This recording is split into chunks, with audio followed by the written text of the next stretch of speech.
How could this small device play all these AAA games and possibly replace your console? Let's get to it.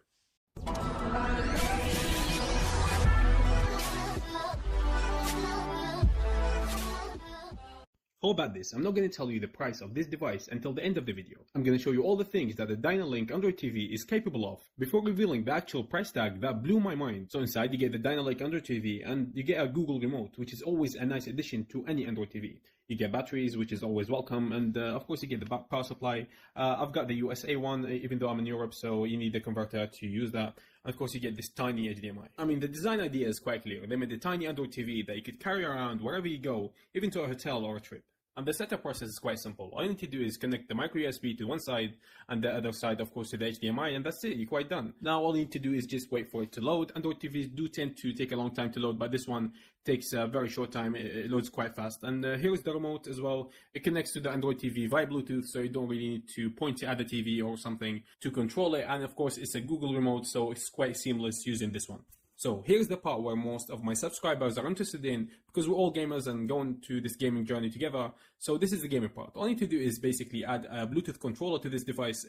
I tried the Xbox controller, and here is of course a Seraphim controller, so any third-party controller would work with it. As you can see here, I'm controlling the device with it. So you need to connect the controller first and then go to the Play Store inside this device. So in the Play Store here, you need to search for an app that would allow you to play all these games. So what you need to do is look for an app called GeForce now. This is a cloud gaming service that would allow you to play PC games and AAA games on this device. It's quite insane that this device, for such a low price, could run all these games. So let's get to it and see what games we could run with this device.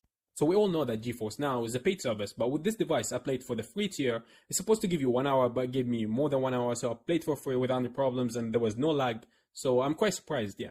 So I know many of you were going to be quite skeptical, so I decided to include the footage of the actual game and how to get to the game and how the game starts and if there was any lag or anything. So I'm just going to get to Destiny now and show you how the game runs. So after you press play, of course, it's going to ask you if you want to do saving games on the cloud and stuff like that. All you need to do is just agree for the game to start. The game takes a few minutes to load, and then you get to Steam, of course, because you need a Steam account to play Destiny. So all you need to do is log into your Steam account. It's going to remember it, so you don't need to log in again.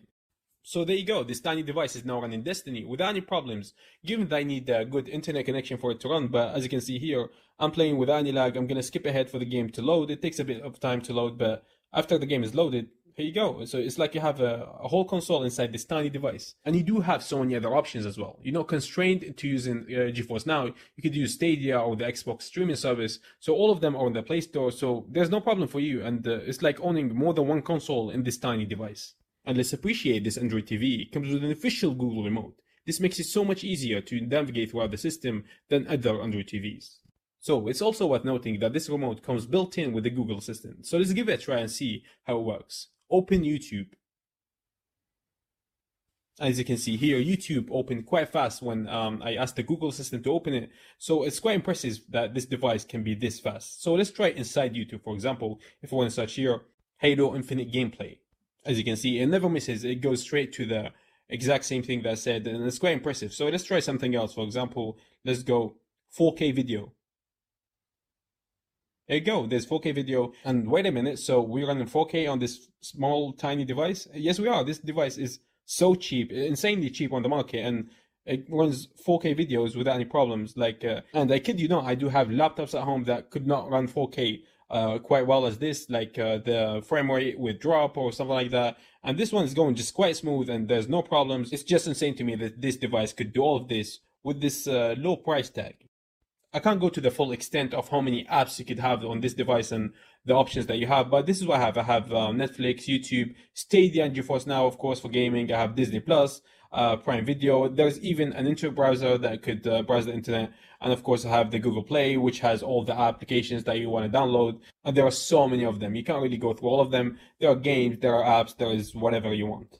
I do actually want to show you how fast the system is on this. So I'm going to be in GeForce Now and I want to switch to a different app. For example, YouTube. As you can see here, YouTube is still running in the background and it runs quite fast. And if I want to jump to Netflix, Netflix is still running. So even though it's a tiny device with a little bit of RAM, the apps are still running in the background. I could switch between them seamlessly and the experience on it is quite smooth. So I'm very impressed, like how is this device running with this low price at this high level. It's just insane to me. So let's quickly compare to the competition out there. As you can see here, it runs the latest Android version, which is Android 10. It has voice commands, so not all the competition have it, and this one does. And you have Google Assistant, of course, like we demonstrated earlier. And you have Dolby Atmos, of course, which is even the Chromecast Ultra doesn't have. And you have 8 GB of storage, which is something only the Amazon Fire could match, but it does lack other features that the Dynalink has. And you have the highest RAM amongst the competition. This means you could hold the apps more instead of the apps keeps closed in the background. And of course, you have this support for 4K HDR, so this goes for Netflix, YouTube, Amazon Prime, Disney Plus, and all of them. And you have HDMI CEC, which is not even supported by any of the competition, so which is a plus for the Dynalink Android TV. And of course, you have the Bluetooth 4.1, which means you can connect 2 controllers at the same time, as well as the Bluetooth remote, of course. So this is the complete package. Compared to the competition, it's the best. And there's something I almost missed. So when I went to device preferences, you can see here that this device has a Chromecast built inside it. So a whole Chromecast built inside this insanely cheap device. So if you're interested in buying the Dynalink Android TV, I'll leave the link for it in the description below. So with all these features, the price for it in the US is $50. As for the UK, the price is £59.99. So if you like it, make sure you buy it from the links below. Peace.